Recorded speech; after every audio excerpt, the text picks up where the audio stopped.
এলাকে জড়িয়ে ধরে নিজের মনের কথা বলে দিল গোরা। হ্যাঁ বন্ধুরা, সম্পূর্ণটা জানতে ভিডিওটা প্রথম থেকে শেষ পর্যন্ত দেখতে থাকুন। ধারাবাহিকের শুরুতে দেখা যায় এলা তো গোরাকে একটা ঠাসিয়ে চড় মেরেছে, আর গোরাকে বলছে অসভ্য লোক একটা, বারবার করে শুধু বাহানা করছে আর আমার গায়ে ঢলে পড়ছে। আপনাকে আমি এতবার বারণ করলাম, আপনার কথা কানে ঢুকছে না নাকি? গোরা, মেঘনা আর বাকিরা সবাই তো ছদ্মবেশ নিয়ে আছে, তাই জন্য এলা তো কাউকেই চিনতে পারছে না। বিক্রমবাবু তখন এলাকে বলছে যে আমি তো আগেই বলেছিলাম যে এরা কেউ ভদ্রলোক নয়, ইচ্ছা করে এই ঘরে এসেছে যাতে আপনাকে ডিস্টার্ব করতে পারে। বিক্রমবাবু তো এবার না জেনেই গোড়ার কলারটা ধরে ধরে বলছে এই লোকটা সব থেকে বেশি বাড়াবাড়ি করছে। এই বলেই গোড়াকে যখনই বিক্রমবাবু মারতে যাবে, সঙ্গে সঙ্গে তো মেঘনা এসে আটকে নেয়। মেঘনা এসে এলাকে নাটক করতে করতে বলছে যে আমার দেবার না একটু গুস্সা করছে, তোমরা কিছু মনে করো না, বাত বাত পে থোড়া গুস্সা হো যাতা है। এরপর মেঘনা, দীপ্ত সকলে তো এলার কাছে ক্ষমা চাইছে। এলা এবার বিক্রমবাবুকে বলছে যে এদেরকে ছেড়ে দিন, সঙ্গে দুটো মেয়ে আছে তো ওদের সেফটির ব্যাপার, তাই জন্য ওদেরকে এবার এর মতন মাফ করে দিন। আর মেয়ে দুটোর সঙ্গে দেখতে পাচ্ছেন না একটা অসভ্য লোকও আছে। গোরা তখন কথাটা শুনে এলাকে বলছে যে ও আমি অসভ্য লোক আর এই লোকটা ধোয়া তুলসী পাতা। এলা তখন গোরাকে বলছে চোপ, একদম চোপ, আপনার লজ্জা করছে না আমার সামনে দাঁড়িয়ে এরকম আজে বাজে কথা বলে যাচ্ছেন? বিক্রমবাবু এবার রেগে গিয়ে গোড়াদের সকলকে বলছে এই আপনারা এখান থেকে যান তো, আপনাদেরকে না আমি টাকা দিচ্ছি অন্য রুমে ভাড়া করে গিয়ে ওখানে গিয়ে থাকুন, যান। এই বলেই বিক্রমবাবু নিজের পার্টসটা খুঁজছে, কিন্তু পার্টসটা কোথাও খুঁজেই পাচ্ছে না। আসলে বিক্রমবাবুর পার্টসটা ওয়সী এনে গোড়ার ঝোলার মধ্যে ফেলে দেয়। এদিকে বিক্রমবাবু তো পার্টসটা খুঁজে না পেয়ে খুব চিৎকার করছে, বলছে এরা শুধুমাত্র অসভ্য লম্পট লোক নয়, এরা চোরও বটে। কথাটা শুনে তো সকলে চেল্লামিল্লি করছে, বলছে আমরা গরিব হতে পারি কিন্তু চোর নই।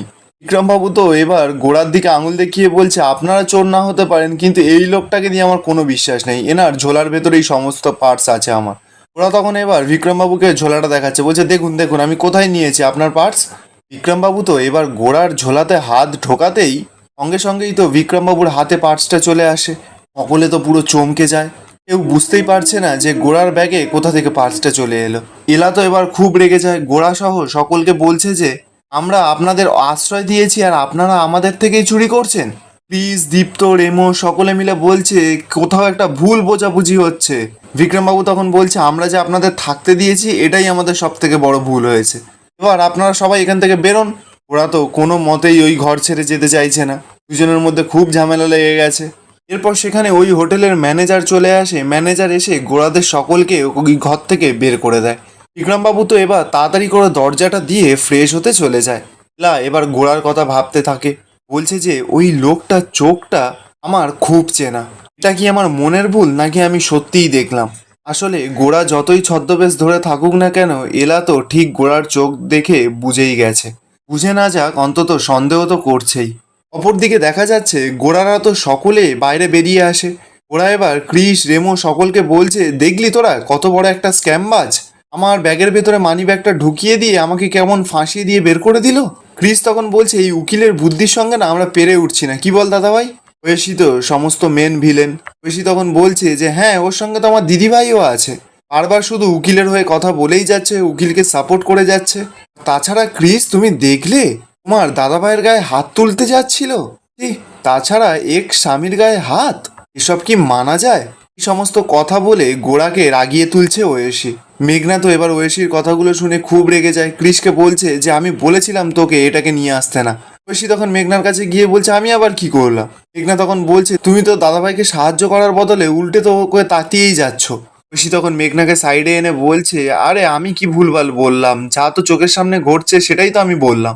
দীপ্ত এরপর সকলকে বলছে আমরা এখানে ওয়েট করে দেখিই না যে ওরা এখন কি করতে চায়। ওরা তখন চিৎকার করে বলে ওঠে কি করবে তোরা বুঝতে পারছিস না? ওই লোকটা একবার এলার গায়ে হাত দিয়ে দেখুক না, ওর হাত আমি দুমড়ে মুচড়ে ভেঙে দেবো। দীপ্ত এবার হাসতে হাসতে ক্রিস আর মেঘনাকে বলছে দেখো তোমার দাদাভাই যখন জ্বলছে তখন কিন্তু বেশ লুচির মতন ফুলছে, আমার দেখে যা মজা লাগছে না। অপরদিকে দেখা যাচ্ছে নেহা আর আলিয়া মিলে যেই লোকটাকে ঠিক করেছে সেই লোকটা নেহাকে বলছে ম্যাডাম স্যার তো বলছেন উনি ঘরের বাইরে থাকবেন, তাহলে আমি কাজটা করব কি করে? নেহা তখন লোকটাকে বলছে এতগুলো টাকা যখন নিয়েছো কাজটা কি করে করবে সেটা তোমাকেই ভাবতে হবে। কেউ তখন বলছে তারপর সুযোগ যখন পাবে ওখান থেকে ওকে সরিয়ে দেবে, বুঝতে পেরেছো? ঠিক তখনই দেখা যায় দূর থেকে মেঘনা নেহা আর আলিয়াকে একটা লোকের সঙ্গে কথা বলতে দেখে নেয়, কিন্তু সেটা পেছন ভাই। নেহা তো স্কার্ফ দিয়ে নিজের মুখটা পুরো ঢেকে রেখেছে। মেঘনা তো সেটা পেছন দিক থেকে দেখে সন্দেহ হয়, বলছে এত গরমে এই মেয়েটা স্কার্ফ দিয়ে মুখ ঢেকে রেখেছে কেন? কি এত কথা বলছে আড়ালে দাঁড়িয়ে? মেঘনার তো এবার খুব সন্দেহ হয়। অপরদিকে দেখা যাচ্ছে এলা তো চোখ বন্ধ করে ছদ্মবেশী গোড়ার কথা ভাবছে। এলা এরপর বুঝতে পারে যে গোড়ারাই আসলে ছদ্মবেশ নিয়ে ওদের ঘরে এসেছিল। এলা তখন মনে মনে বলছে, এই লোকগুলোর প্রত্যেকের মুখ আমি চিনি, কিন্তু এরা এখানে এসেছে কেন? আমাকে চোখে চোখে রাখবে বলে এইভাবে আমাকে বোকা বানাতে চাও? দাঁড়াও, এবার তোমাদের দেখাচ্ছি মজা। এলা যখন এবার যেতে যাবে, এলা ঠিক তখনই একটা আরশোলা দেখতে পায়। এলা তো খুব ভয় পেয়ে যায়, চিৎকার করা শুরু করে দেয়, বলছে কেউ আমাকে বাঁচাও এখান থেকে। বিক্রমবাবু তো তাড়াতাড়ি করে ছুটে আসে। এলা বিক্রমবাবুকে বলছে ওই তো ওই এসেছে। বিক্রমবাবু তখন বলছে কি এসেছে? এলা এরপর আরশোলাটাকে বিক্রমবাবুকে দেখায়। অন্যদিকে দেখা যাচ্ছে গোড়া তো এলার গলার আওয়াজ শুনতে পায়, ভেবেছে হয়তো বিক্রমবাবু এলার সঙ্গে অসভ্যতামি করছে, তাই এলা এত চিৎকার করছে। গোড়া তো এবার ছুটে চলে যায় এলাকে বাঁচাবে বলে। এদিকে দেখা যাচ্ছে বিক্রমবাবু যখনই আরশোলাটাকে ধরে তুলতে যাবে, বিক্রমবাবুর তো গায়ে পায়ে সব জায়গায় সাবান লাগা ছিল, এই সাবানে স্লিপ খেয়ে গিয়ে এলার গায়ের ওপর পড়ে যায়। ঠিক তখনই গোড়া দরজা খুলে সেখানে চলে আসে। পেছন পেছন সব বাড়ির সকলেও তো চলে আসে। ওরা তো এলা আর বিক্রমবাবুকে এমন অবস্থায় দেখে খুব রেগে যায়। ওরা তো এবার ছুটে গিয়ে বিক্রমবাবুকে তুলেই বিক্রমবাবুর কলারটা ধরেই বলছে, তোর এত বড় সাহস, তুই এলার সঙ্গে অ্যাডভান্টেজ নিচ্ছিস? এই বলেই বিক্রমবাবুকে গোড়া একের পর এক ঘুষি মারতে থাকে। বিক্রমবাবুকে মারতে মারতে গোড়ার তো সমস্ত নকল গোঁফ দাড়ি সব খুলে যায়। এলা তখন ছুটে যায় গোড়ার কাছে, গিয়েই বলছে মিস্টার সেন বলেই গোড়াকে ছাড়ানোর চেষ্টা করছে, কিন্তু গোড়া তো কিছুতেই ছাড়ছে না। এরপর ক্রিস রেমো সকলে এসেই তো গোড়াকে টানতে টানতে নিয়ে যায়। ক্রিস রেমো সকলে তো গোড়াকে বলছে যে দাদা ভাই তোর ছদ্মবেশটা তো এবার বুঝে ফেললো। গোড়া তখন বলছে ধুর বুঝুক গিয়ে, ওই লোকটাকে তো আমি এখন শেষ করেই ফেলবো। এই মিথ্যাবাদী লোকটাকে না আমি কিছুতেই ছাড়বো না। এলা এবার গোড়াকে বলছে অনেক হয়েছে আপনাদের, না এবার এই নাটকটা বন্ধ করুন। গোড়া তখন এলাকে বলছে আমি আপনাকে বাঁচানোর চেষ্টা করছি আর আপনার এটা নাটক মনে হচ্ছে? এই লোকটা যে আপনাকে জোর করছে তার বেলা? এলা তখন গোড়াকে বলছে চুপ করুন আপনি, উনি কিচ্ছু করছিলেন না। এগুলো না আপনার ভুল ধারণা, আর খারাপ যদি কেউ করেই থাকে তাহলে আপনি করেছেন। সারা দুনিয়ার সামনে তো আমাকে ডিভোর্স দিয়ে দিয়েছেন, আর এখন আমাকে ফলো করছেন, যেখানে যাচ্ছি সেখানে চলে আসছেন। এখন আবার ছদ্মবেশ নিয়েছেন এরকম একটা অদ্ভুত আকাট্য সেজে, আর বারবার বিক্রমবাবুকে অপমান করে যাচ্ছেন, হ্যারেস করছেন। গোড়ার তো কথাটা শুনে খুব খারাপ লাগে। এলাকে বলছে যে আপনি শুধুমাত্র আমার দোষটাই দেখতে পাচ্ছেন, আর আপনার সঙ্গে যে ওই লোকটা অসভ্যতামি করছে, উনি অ্যাক্টিং করছেন, সেটা আপনি দেখতে পাচ্ছেন না। এলা এবার গোড়াকে বলছে আপনি ওনার সম্বন্ধে যাই ভাবুন না কেন, ওই মানুষটা কিন্তু অত্যন্ত ভালো, অত্যন্ত সৎ। উনি আজ পর্যন্ত আমার কোনো ক্ষতিই করেনি, শুধু উপকারই করেছে মিস্টার সেন। এই খবরদার ওনার সঙ্গে আপনি বোধিসত্ত্ব সরকারের তুলনা করবেন না। ওরা তখন এলাকে বলছে কিন্তু ওই ওই লোকটাও তো বধির মতনই আপনার ওপর জোর খাটাতে গেছিল। এলা তখন বলছে যে আপনার কি মাথা খারাপ হয়ে গেছে? উনি কোনো জোর খাটাতে যাননি। ছি ছি ছি ছি ছি ছি। শুনুন, উনি না আরশোলা ধরতে এসেছিলেন।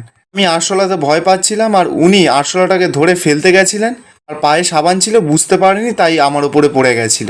যা নয় তাই আপনি শুধু বলে যাচ্ছেন। আপনি হঠাৎ করে ঢুকে এসে ওনাকে মারতে শুরু করে দিলেন। আর এখানেই আজকের এপিসোডটা শেষ হয়ে যায়। আপনাদের কি মনে হয় গোড়া আর এলার মধ্যে সমস্ত ভুল বোঝাবুঝি কি আস্তে আস্তে মিটে যাবে নাকি না? কমেন্টে অবশ্যই জানিয়ে যাবেন।